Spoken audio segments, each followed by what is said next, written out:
So I love to tell stories. Let me tell you about the story of the first ever case that I got when I went down to Mexico. So I'd gone to Monterey for the first time ever, and I was sitting there meeting with a number of different insurance companies, and I was talking to the Juridico, which is one of the lawyers within an organization for the second largest insurance company at that time in Mexico.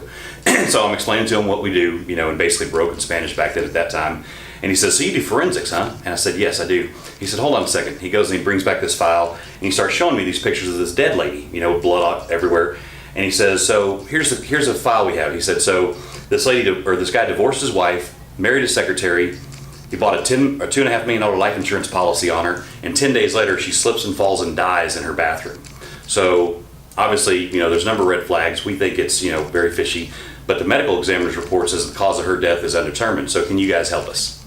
Well, absolutely. That's what we do. We don't actually work on a lot of life insurance cases, but we do, human biomechanics. And by the way, just so happens that I hired a guy, here recently from Houston that's a biomechanical expert from Tulane University in New Orleans, and he's from Puerto Rico, so he speaks Spanish.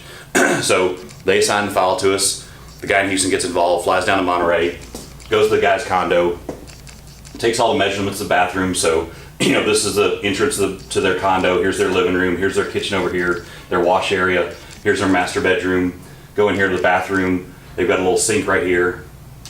They've got the commode. They've got a towel rack right here, and then here's the tub.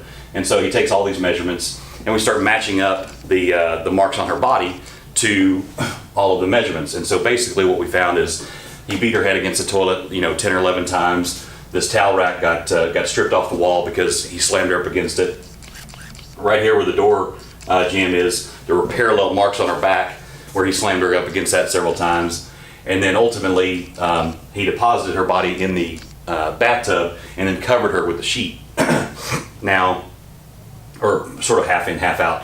So when we did the full analysis, if a lady had been taking a shower and she fell out of the bathtub and pulled the shower curtain down with her, the curtain would be underneath her body. But instead, the curtain was on top of her body when the police arrived. And so what that indicates is it was a sign of remorse where he tried to cover up her body after he killed her. And so this case goes to court in Monterey. We testify in Monterey court.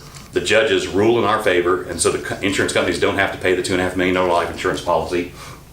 As soon as the criminal case is over, the civil case, the governor of Nuevo Leon reopens a criminal investigation into the guy and takes him to jail. And